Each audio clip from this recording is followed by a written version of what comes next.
Olá, eu sou a Cida, esse é o canal Comparte Livros e hoje eu vou comentar com vocês sobre o livro Laranja Mecânica, do Anthony Burgess, que eu li essa semana.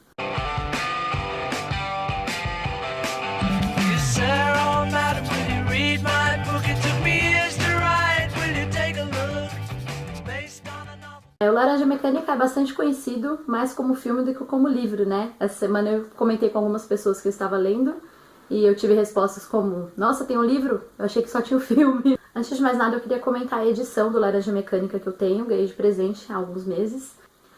É uma edição da editora Aleph em comemoração aos 50 anos da obra, tá? Então, assim, ela tem, além do livro em si, ela tem alguns extras, como ensaios escritos pelo autor, trecho de um outro livro que o autor iria escrever sobre o mesmo tema, mas que acabou ficando inacabado. Tem algumas ilustrações, tá? Então, ó, vou mostrar pra vocês aqui uma das ilustrações. Tem uma capa muito bonita, então tem a capa dura, tem esse revestimento aqui, né, de papel, mas por baixo, ó, a capa também é bem bonita. Então teria aqui a Laranja Mecânica, a lombada também é bem legal. É uma edição bem legal, bem interessante, assim, bem atrativa para a leitura. O livro é narrado em primeira pessoa pelo Alex, o líder de uma gangue bastante sádica. Então eles têm como passatempo sair por aí na noite, se drogar, estuprar, roubar, agredir. Gostam de ver o sangue correr, enfim, eles têm esse elemento bem sádico. Um dia, numa dessas farras de ultraviolência, como eles chamam, o Alex é preso. E aí, na cadeia, ele vai ser submetido a um procedimento, como teste, ao tratamento de Ludovico, que é um tratamento de condicionamento. Ele vai sofrer uma espécie de lavagem cerebral que vai torná-lo incapaz de praticar violência.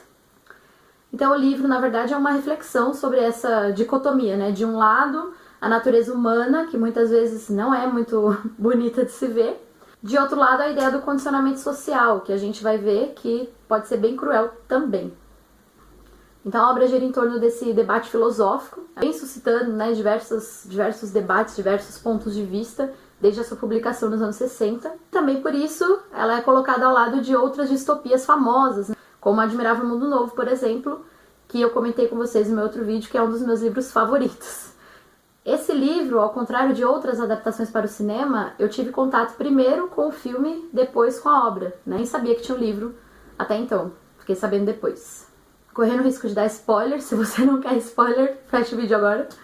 O Alex vai passar por esse procedimento, que na verdade ele consiste em quê?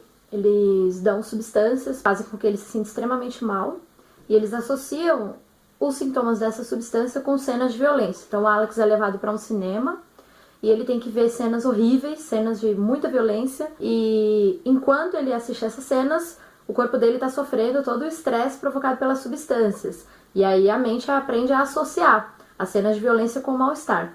Então ele vai chegar no momento em que só de pensar em praticar a violência, ou de imaginar, ou de lembrar, ele entra num estado de profundo sofrimento, de muita dor, náusea e coisas assim. O tratamento pelo qual o Alex passa é bastante desumano. Então o que o autor quer trazer pra gente pensar, uma das primeiras coisas é: isso é legítimo? Tratar a crueldade com mais crueldade? Em um dos ensaios do autor que estão inclusos nessa edição do Laranja Mecânica, ele comenta que o Alex é bastante humano porque ele tem 3 características humanas essenciais. Primeiro, a linguagem. Eles têm uma linguagem muito própria e muito singular, da qual eu vou falar daqui a pouco. Segundo, o senso estético, a beleza. O Alex adora música clássica, por exemplo. E terceiro, a agressividade, que querendo ou não, é uma característica nossa também. E o tratamento pelo qual ele passa vai mudar tanto o Alex que ele vai perder, por exemplo, o senso estético. Então, a música, a arte, que antes causava prazer, passa a causar dor nele. Então, esse é um dos elementos que mostram a desumanização pela qual ele passa. Outra questão da desumanização que é levantada no livro, a questão da escolha. Então, tem um padre no livro, que é um personagem importante, e ele vai comentar o seguinte: um homem que não pode escolher deixa de ser um homem. Então ele vai falar: Deus quer a bondade ou Deus quer que a gente escolha a bondade? Então é uma reflexão bem profunda. O legal é que esse tema no livro ele é tratado por meio de várias vozes. O Alex, que ele vai trazer uma reflexão que é a seguinte: o que é o bom ou ruim? Porque ele é tão maltratado pela polícia, por exemplo, que tem um momento em que ele fala: se esse é o lado do bem, a maneira como essas pessoas agem, eu estou feliz de ter escolhido o outro lado. O diretor da prisão, por exemplo, quando querem levar o Alex para fazer a experiência, ele se diz totalmente contrário. Ele diz que não tem que recuperar nada. Ele acredita na lei do olho por olho. Então o Alex causou o sofrimento, ele tem que ser punido pelo sofrimento e pronto, ele não deve ser recuperado. A terceira voz, a voz do padre, que vai falar o seguinte: tem que existir a escolha. Existe a punição também para quem escolheu o lado errado, mas tem que existir uma escolha. Se eu faço um processo em que o ser humano perde a capacidade de escolher, eu estou desumanizando. Isso não pode ser uma ferramenta do Estado. Também tem uma questão muito legal que é a seguinte: o sistema não funciona. A gente pode se reconhecer facilmente como em outras distopias. Fala muitas vezes, por exemplo, que a prisão não recupera. Então esses jovens, como o Alex estava preso há 2 anos, quando vai ser submetido ao experimento, ele estava preso, mas a prisão não recupera. A prisão só faz crescer o ódio e piorar a criminalidade. Também tem uma questão muito importante, que é o sadismo dos policiais também. O Alex, quando sai da prisão, ele vai reencontrar antigos colegas de gangue que estão agora na polícia e que aí vão fazer a mesma violência que eles faziam de agressão, mas agora de uma maneira estatizada, oficial e regulamentada. Então é algo que faz a gente pensar também. Será que o sadismo está só do lado de lá? Quando o Alex vai ser submetido ao tratamento, os doutores falam para ele: olha, a gente vai curar você, porque você é doente. A gente vai te curar e você vai ser um rapaz bom, decente. Porém, no momento em que o Alex é condicionado, ele se sente extremamente mal, fisicamente mal, quando pensa em violência, quando vê violência, quando sofre violência, enfim. Então ele se sente doente e ele vai começar a procurar a cura daquilo. Então, outro spoiler, já avisei que teria spoilers, quando o Alex se livrar do condicionamento, aí ele vai se dizer curado. E aí fica a ideia, o que é saudável? É o Alex doente, sádico, mas que é o Alex? Ele escolheu ser assim? Ou é aquele Alex robotizado, mecanizado, condicionado pela sociedade, que vai ser inofensivo, mas é menos que humano? Outro aspecto legal do livro é que ele começa de um jeito bastante pessoal, com a narração do Alex, mas ao longo da história ele vai tomando dimensões políticas. Porque quando o Alex sai da cadeia, ele vai sofrer muitas violências, ele vai reencontrar pessoas do seu passado, então ele vai ser acolhido por opositores do governo. Esses opositores vão dizer para ele que o que fizeram com ele foi desumano e que eles vão ajudá-lo e que ele deve ajudá-los a impedir a reeleição desse governo, porque esse governo combate a criminalidade dessa maneira monstruosa.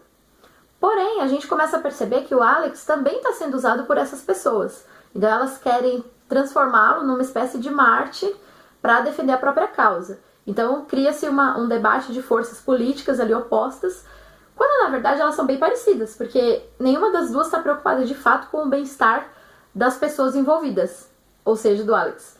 Cada uma está querendo provar o seu ponto de vista e para isso ele vai ser usado, sem maiores pudores. Isso faz a gente pensar também numa luta por poder, que é algo bastante presente no livro, desde a gangue, porque o Alex é o líder, mas os outros rapazes deixam de aceitar a liderança dele num determinado momento, até essa briga entre as forças do governo e da oposição, que vão querer usar o Alex para provar pontos de vista diferentes. Então, na verdade, o livro ele muito mais levanta perguntas do que dá respostas. A gente vai ter uma relativização do que é bom, do que é ruim, porque tem gente ruim no governo e na oposição e na polícia e nos criminosos, então é tudo muito pessimista, eu diria. Tem esse debate sobre a desumanização e o condicionamento do ser humano, e aí nesse ponto é impossível não lembrar de outros livros que eu já li. O primeiro é O Admirável Mundo Novo, que também tem uma sociedade em que a gente é condicionado. Então no Admirável Mundo Novo, o mundo é dividido em castas, vamos dizer assim, e as pessoas são condicionadas desde a sua concepção a desempenhar determinadas funções. E isso sem que elas aprendam a questionar coisa alguma. Obviamente vai ter um personagem que não se encaixa nesse padrão ou que não concorda, e isso vai trazer toda uma reflexão sobre a ideia do condicionamento, da felicidade meio que forçada e de uma sociedade mecânica. Para se ter uma ideia, no Admirável Mundo Novo, o mundo está vivendo a era fordista, antes de Ford e depois de Ford. Outro livro que eu lembrei lendo Laranja Mecânica foi o Ensaio sobre a Cegueira, que também é um dos meus favoritos que eu comentei aqui no outro dia. Porque no Ensaio sobre a Cegueira, a gente tem uma questão que é a seguinte: o que o ser humano faz quando ninguém está olhando? Até que ponto nós somos, de fato, o que a gente mostra? Ou nós nos disfarçamos porque tem gente observando e a gente sabe o que a sociedade espera. Então não deixa de ser também um certo condicionamento num determinado nível. A ideia de que a gente vive a vida que as pessoas esperam e a gente disfarça ou esconde o que tem de mais desprezível lá no fundo, que todo mundo tem.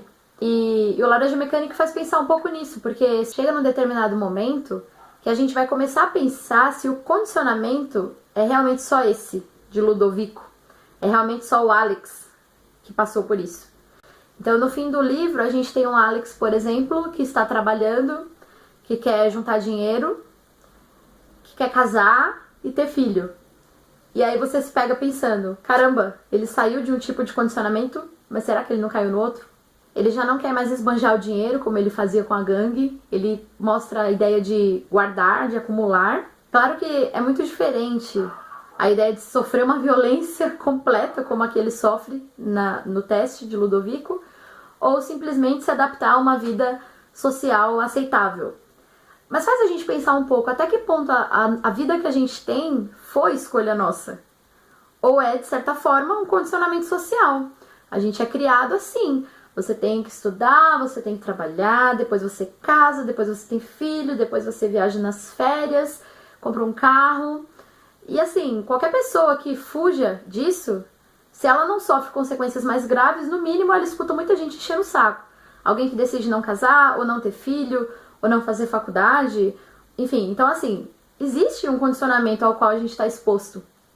E o final do livro, por sinal, é importante dizer que o capítulo final do livro ele foi excluído do filme. No filme a gente tem um final que é simplesmente o Alex recobrando aquela sua natureza violenta e sádica. No livro não. Então no livro tem um capítulo final em que o Alex vai reencontrar um amigo que está adaptado a essa sociedade e ele vai pensar, poxa, talvez seja isso que eu preciso. E você fica, oi? Não é possível. Apesar do debate que existe entre as vozes dissonantes no livro, de quem é a favor do condicionamento ou não é, o autor ele deixa seu posicionamento bem claro, no meio de uma metalinguagem. Uma das casas em que o Alex invade é a casa de um escritor que está escrevendo um livro chamado Laranja Mecânica. Em um determinado momento, o Alex pega esse livro para dar uma olhada e o autor está dizendo no livro exatamente que é contra qualquer tipo de condicionamento, porque isso é desumanizar as pessoas têm que ter a chance de escolha e que isso é monstruoso. Então, assim, é uma metalinguagem bem clara para o posicionamento do autor a respeito disso. Por fim, eu não podia deixar de falar da linguagem do livro. O livro tem um vocabulário muito próprio. Na verdade, como é narrado pelo Alex, a gente tem uma narração praticamente toda em gírias. É uma gíria que, na verdade, foi criada pelo Burgess. Ele chama de nadsat. Ele criou esse vocabulário a partir de uma mistura entre palavras do russo com gírias operárias de Londres, enfim. Então a gente tem um vocabulário que é bastante maluco e no início do livro torna uma leitura bem complicada, bem devagar, porque a cada parágrafo você tem que olhar no glossário no final para entender do que se trata. Porém, com o tempo acaba ficando bem familiar e aí você já se acostuma com algumas palavras. Então acaba sendo uma experiência literária diferente também, porque a linguagem, obviamente, influencia muito na experiência de leitura. Então eu gostei bastante da linguagem do livro. Bom, então é isso. Laranja Mecânica, um livro muito bom. Super recomendo para vocês lerem. Tem uma linguagem diferente. É uma distopia, que é algo que eu já sou suspeita para falar, porque eu adoro. E vai nos fazer pensar um pouco também. Então eu acho que é tudo que a gente pode esperar de um livro. Então por hoje é só. E até semana que vem.